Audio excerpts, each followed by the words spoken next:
बिस्मिल्लाहिर्रहमानिर्रहीम। अस्सलाम वालेकुम। इय्याका नअबुदु व इय्याका नस्तईन। आपका मेज़बान सईद कामरान आपकी खिदमत में हाजिर है। दोस्तों, बड़ा शोर मचा हुआ है साइफर साइफर साइफर। ये साइफर है क्या और इसमें ऐसा क्या था? आइए आपको इस साइफर के बारे में कंप्लीट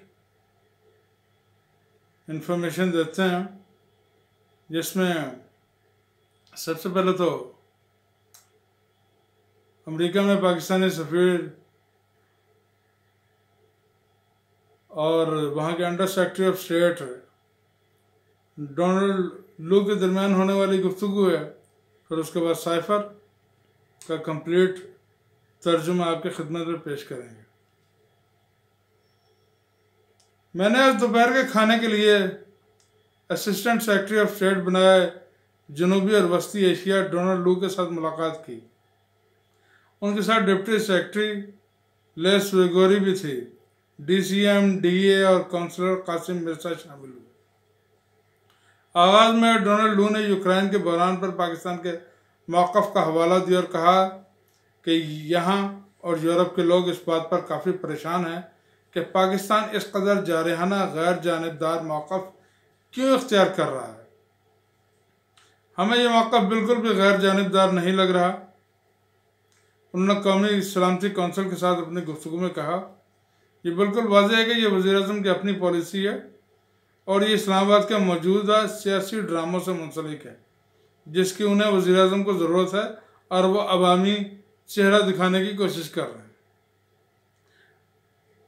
सफ़ीर ने जवाब दिया कि यह सूरत हाल पर दुरुस्त तज्ज़िया नहीं है, क्योंकि यूक्रेन के बारे में पाकिस्तान के मौक़िफ़ गहरी इंटर एजेंसी मुशावरत का नतीजा था। पाकिस्तान ने कभी भी अवामी सतह पर सफारतकारी का सहारा नहीं लिया। सियासी रैली में वज़ीर-ए-आज़म का यह तबसरा इस्लामाबाद में यूरोपीय सफ़ीरों के अवामी ख़त के रद्द-ए-अमल में था, जो सिफारती आदाब और प्रोटोकॉल के ख़िलाफ़ था। कोई भी सियासी रहनुमा, चाहे वह पाकिस्तान में हो या अमेरिका में, ऐसी सूरत हाल में अवामी जवाब देने पर मजबूर होगा। पर उसके बाद उन्होंने डोनाल्ड लू से पूछा कि क्या अमेरिका के सख्त रद्द-ए-अमल की वजह से अक़वाम मुत्तहिदा की जनरल असम्बली में वोटिंग में पाकिस्तान की गैर हाजिरी थी। उसने वाज़ेह तौर पर नफ़ी में जवाब दिया और कहा कि यह वज़ीर-ए-आज़म के मास्को के दौरे की वजह से हुआ है। उसने कहा कि अगर वज़ीर-ए-आज़म के खिलाफ अदम एतमाद का वोट कामयाब हुआ तो वाशिंगटन में यह फैसला किया गया है कि पाकिस्तानियों को माफ़ कर दिया जाएगा, क्योंकि रूसी दौरे को वज़ीर-ए-आज़म के फैसले के तौर पर देखा जा रहा है। बशूरत दीगर मुझे लगता है कि अगर जाना मुश्किल होगा। वो रुका और फिर बोला, मैं यह नहीं बता सकता कि यूरोप इसे कैसे देखेगा, लेकिन मुझे शुबा है कि उनका रद्द-ए-अमल भी ऐसा ही होगा जैसा हमारा है। उसके बाद उसने कहा कि ईमानदारी से मुझे लगता है कि यूरोप और अमेरिका शिद्दत से चाहते हैं कि वज़ीर-ए-आज़म को तनहा कर दिया जाए। डोनाल्ड लू ने मजीद कहा कि ऐसा लगता है कि वज़ीर-ए-आज़म के दौरा मास्को की मनसूबाबंदी बीजिंग ओलंपिक्स के दौरान की गई थी और वज़ीर-ए-आज़म की जानिब से पुतिन से मुलाकात की कोशिश की गई, जो कामयाब नहीं हो सकी, और फिर यह मनसूबा बनाया गया कि वो मास्को जाएंगे। पाकिस्तानी सफ़ीर ने डोनाल्ड लू को बताया कि यह मुकम्मल तौर पर गलत मालूमात पर मबनी तस्वुर है। मास्को का दौरा कम अज़ कम चंद सालों इदारा जाती अमल के तौर पर यह प्लान किया जा रहा था। उन्होंने मजीद जोर देकर कहा कि जब वज़ीर-ए-आज़म मास्को के लिए प्रवास कर रहे थे तो यूक्रेन पर रूसी हमला शुरू नहीं हुआ था और अब भी पुरअमन हल की उम्मीद बाकी है। उन्होंने यह भी बताया कि यूरोपीय ममालिक के रहनुमा भी इस वक्त मास्को जा रहे थे। डोनाल्ड लू ने मुदाखलत की कि वह दौरे ख़ास तौर पर यूक्रेन तनाज़े का हल तलाश करने के लिए थे, जबकि वज़ीर-ए-आज़म पाकिस्तान का दौरा दो तरफ़ा इक़्तिसादी वजूहात की बिना पर था। पाकिस्तानी सफ़ीर ने उसकी तवज्जो उस हकीकत की तरफ दिलवाई कि वज़ीर-ए-आज़म पाकिस्तान ने मास्को में रहते हुए सूरत हाल पर वाज़ेह तौर पर अफसोस का इजहार किया और सिफारतकारी से मसले का हल निकालने की उम्मीद जाहिर की। उन्होंने मजीद जोर दिया कि वज़ीर-ए-आज़म का दौरा खालिसतन दो तरफा तनाजुर में था और उसे यूक्रेन के खिलाफ रूस के इक़दाम के हक में या खिलाफ होने के तौर पर किसी तौर नहीं देखना चाहिए। उन्होंने कहा कि हमारा मौक़िफ़ हर तरफ से राब्ते के लिए चैनल्स को खुला रखना है। हमारा मौक़िफ़ वाज़ेह है। अक़वाम मुत्तहिदा के चार्टर के मुताबिक रियासतों की हाकिमियत और सालमियत को बरकरार रखते हुए क़ुव्वत और तशद्दुद के अदम इस्तेमाल के साथ मसाइल का पुरअमन हल निकालना, यही बात अक़वाम मुत्तहिदा में हमारे तर्जुमान ने भी कही थी। उन्होंने डोनाल्ड लू को यह भी बताया कि पाकिस्तान इस बात से परेशान है कि यूक्रेन का बहरान अफगानिस्तान के तनाजुर में कैसे निकलेगा। हमने इस तनाज़े के तवील मुद्दती असरात के दौरान बहुत ज़्यादा कीमत अदा की थी। हमारी तरजीह अफगानिस्तान में अमन और इस्तेहकाम थी, जिसके लिए रूस समेत तमाम बड़ी ताकतों के साथ ताउन और हम आहंगी नागुज़ीर थी। इस नुक्ता से भी मुवासलात के ज़राए का खुला रखना ज़रूरी था। यह नुक्ता भी यूक्रेन के बहरान पर हमारे मौक़िफ़ को भी डिक्टेट कर रहा था। बीजिंग में आइंदा तोसी ट्राइका मीटिंग के हवाले से डोनाल्ड लू ने जवाब दिया कि वाशिंगटन में अभी तक इस बात पर बातचीत जारी है कि आया अमेरिका को तोसी ट्राइका मीटिंग में या उसके बाद अफगानिस्तान से मुतालिक आइंदा 39 मीटिंग में रूसी नुमाइंदगी के साथ शिरकत करनी चाहिए या नहीं, क्योंकि उस वक्त अमेरिका की तवज्जो सिर्फ रूस के साथ यूक्रेन पर बात करना थी। पाकिस्तानी सफीर ने जवाब दिया कि यह वही है जिसका हमें डर था। हम नहीं चाहते थे कि यूक्रेन का बहरान अफगानिस्तान की तरफ से तवज्जो हटाए। डोनाल्ड लू ने उस पर कोई तबसरा नहीं किया। उन्होंने डोनाल्ड लू से कहा कि बिल्कुल उनकी तरह मैं भी अपने नुक्ता नज़र को वाज़ेह अंदाज में बताऊंगा। उन्होंने कहा कि पिछले 1 साल के दौरान हम अमेरिकी क़यादत की तरफ से अपनी क़यादत के साथ बातचीत करने में मुसलसल हिचकिचाहट महसूस कर रहे हैं। हिचकिचाहट ने पाकिस्तान में ये तसव्वुर पैदा कर दिया था कि हमें नज़रअंदाज किया जा रहा है और यहाँ तक कि हमें कदर की निगाह से भी नहीं देखा जा रहा। एक एहसास ये भी है कि अमेरिका को इन तमाम मामलात पर पाकिस्तान की हिमायत की तवक्को है जो अमेरिका के लिए अहम है, लेकिन हमें पाकिस्तान के लिए तशवीशनाक मामलात में ज़्यादा अमेरिकी हिमायत नज़र नहीं आती, ख़ास तौर पर कश्मीर पर। उन्होंने कहा कि इस तरह के कयास को दूर करने के लिए आला सतह पर मुवासलात के फ़आल चैनल्स का होना इंतहाई ज़रूरी है। उन्होंने ये भी कहा कि हम हैरान हैं कि अगर यूक्रेन पर हमारा मौक़िफ़ अमेरिका के लिए इतना अहम था तो अमेरिका ने मास्को के दौरे से कबल और अक़वाम मुत्तहिदा में वोटिंग के वक्त भी आला क़यादत की सतह पर हमारे साथ बातचीत क्यों नहीं की। राष्ट्रीय महकमा ने इसे DCM सतह पर उठाया था। पाकिस्तान मुसलसल आला सतह के रवाबित को कदर की निगाह से देखता है और इसी वजह से वज़ीर ख़ारजा ने यूक्रेन के बहरान पर पाकिस्तान के मौक़िफ़ को ज़ाती तौर पर बयान करने के लिए सेक्रेटरी ब्लिंकन से भी बात करने की कोशिश की थी। कॉल अभी तक ख़त्म नहीं हुई थी। डोनाल्ड लू ने जवाब दिया कि वाशिंगटन में सोच ये थी कि पाकिस्तान में मौजूदा सियासी बहरान को देखते हुए यह आला सतह के रवाबित का सही वक्त नहीं है और पाकिस्तान में सियासी सूरत-ए-हाल का ठीक होने तक इंतज़ार किया जा सकता है। उन्होंने अपने मौक़िफ़ का इयादा किया कि यूक्रेन बहरान जैसे संजीदा हालात में मुल्क को फ़रीक़ैन का इंतख़ाब करने पर मजबूर नहीं किया जाना चाहिए और सियासी क़यादत की सतह पर फ़ाल दो तरफ़ा राब्ते रखने पर जोर दिया जाए। डोनाल्ड लू ने जवाब दिया कि आपने अपना मौक़िफ़ वाज़ेह तौर पर पहुँचा दिया और मैं इस मौक़िफ़ को अपनी आला क़यादत तक पहुँचा दूँगा। उन्होंने डोनाल्ड लू को यह भी बताया कि हमने यूक्रेन बहरान पर हिंदुस्तानी मौक़िफ़ का दिफा अमेरिका हिंदुस्तानी ताल्लुकात हर हाल ही में मुनक़िदा सेनेट की ज़ैली कमेटी की समाअत के दौरान देखा है। ऐसा लगता था कि अमेरिका भारत और पाकिस्तान के लिए मुख्तलिफ मयार का इतलाक कर रहा है। डोनाल्ड लो ने जवाब दिया कि समाज के दौरान अमेरिकी कानून साजों की यूएनएससी और यूएनजीए में हिंदुस्तान की अदम शिरकत के बारे में सख्त जज्बात वाज़ेह तौर पर सामने आए हैं। पाकिस्तानी सफीर ने कहा कि समाज से मालूम होता है कि अमेरिका को पाकिस्तान से ज़्यादा भारत से तवक्कुआत हैं, लेकिन फिक्रमंद वो ज़्यादा पाकिस्तान के मौक़िफ़ के बारे में दिखाई देते हैं।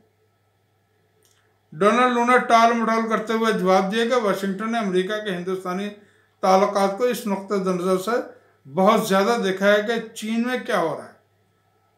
उन्होंने मज़ीद कहा कि जबकि भारत के मास्को के साथ करीबी ताल्लुकात थे, मुझे लगता है कि जब तमाम हिंदुस्तानी तलबा यूक्रेन से बाहर निकल जाएंगे तो हम हकीकत में हिंदुस्तान की पॉलिसी में वाज़ेह तब्दीली देखेंगे।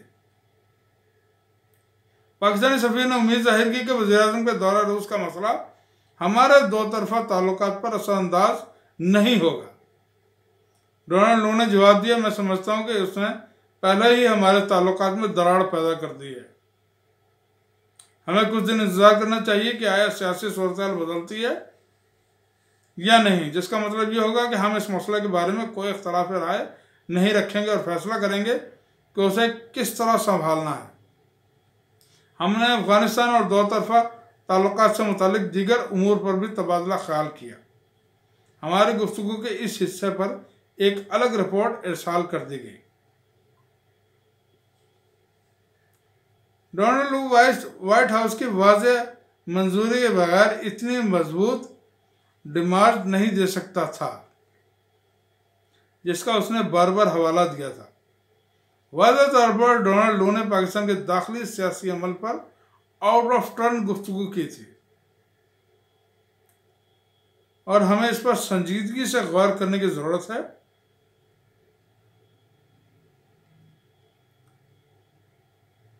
और अमेरिका से मुनासिब डिमांड्स करने पर गौर करना चाहिए। ये वो राय थी जो बाद अज़ां जब कौमी सलामती कौंसिल की मीटिंग हुई तो उसमें पेश की गई और पाकिस्तान ने अमेरिका से एहतजाज भी किया, लेकिन फिर अजीब अजीब नुक्ते नज़र पेश करने शुरू कर दिए गए। हर एक ने अपने अपने राग अलापने शुरू कर दिए। किसी ने कहा कि ये साइफर था ही नहीं, इसका वजूद ही नहीं था। किसी ने कहा कि पाकिस्तान के ज़ाती मामलात में मुदाखलत नहीं थी। किसी ने कहा मुदाखलत थी तो ज़रूर, लेकिन कोई साजिश नहीं थी। गर्जे के जितने मुंह उतनी बातें। तो ये साइफर के बारे में एक तमहीद थी कि दोनों के बारे में क्या गुफ्तगू हुई और उसके बाद उनको जो साइफर दिया गया जिसको बाद में पाकिस्तान में डिकोड किया गया, और साइफर था किसके लिए? और यकीनन इमरान खान के लिए तो नहीं था, क्योंकि जो ज़बान उसमें इस्तेमाल की गई थी वो यकीनन इमरान खान के बारे में नहीं हो सकती, क्योंकि उसमें ऑर्डर दिया गया था कि इमरान खान की हुकूमत को गिराया जाए। और ये काम जितनी जल्दी हुआ ये सबको पता है। और पाकिस्तान के निज़ाम इंसाफ ने इस रजीम चेंज ऑपरेशन में पूरी तरह से मदद की और पाकिस्तान के निज़ाम इंसाफ अभी तक पूरी तरह मदद कर रहा है। कभी हुकूमत बदलने के लिए 12 बजे अदालतें लगा के बैठ जाते हैं, कभी सज़ा देने के लिए 3 बजे आ जाते हैं, और जब किसी को इंसाफ देना हो, किसी मजलूम की आहो बुका इनके कानों तक नहीं पहुंचती। इन्हें तो सिर्फ अपनी दौलत, अपनी जायदाद, रिटायर होने के बाद अपनी आसाइशें, सहूलतें, वो इनके लिए ज़्यादा अहमियत रखते हैं। इनको पाकिस्तान से क्या लेना देना? ये वो लोग थोड़ी हैं। ये जोगिंदर नाथ मंडल जैसे और राणा भगवान दास जैसे थोड़ी हैं। इनकी तो जायदादें बाहर हैं।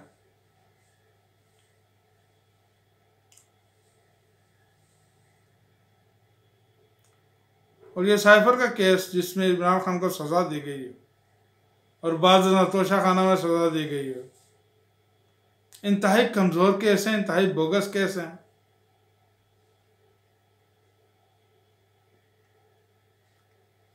तोशा खाना में सिर्फ इमरान खान ने घड़ी ली और किसी ने कुछ नहीं लिया। सारी तफसीलात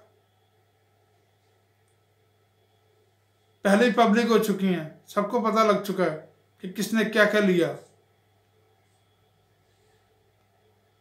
ये कौम अब इतनी बेवकूफ़ नहीं है जैसे सन 1970 में थी। सन 1970 में सिर्फ एक चैनल हुआ करता था, पीटीवी। अब सुबह से लेकर शाम तक पीटीवी पे झूठ का राग लाते रहते थे। उस जमाने में सोशल मीडिया भी नहीं था। आपने झूठ बोल बोल के पाकिस्तानी कौम को मिसगाइड किया कि बंगाली गद्दार हैं, बंगाली गद्दार हैं, बंगाली गद्दार हैं।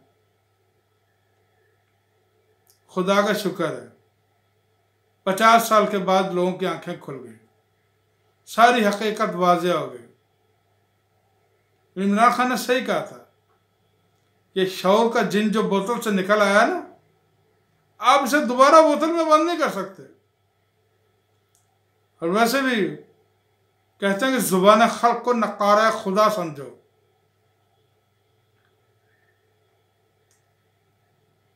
और कोई अहमक ही होगा जो 25 करोड़ चले, 25 करोड़ को मारें गोली, 5 करोड़ बीच में से आपके हिमायती निकल जाएं, तब भी 20 करोड़ बचते हैं पीछे। तो आप इतने अहमक हैं कि 20 करोड़ से पंगा ले रहे हैं, क्या करेंगे? ये तो हमें मालूम है कि आपको सिर्फ ज़मीन चाहिए। मशरक़ी पाकिस्तान में भी आपने यही कहा था कि हमें सिर्फ ज़मीन चाहिए। क्या नतीजा निकला?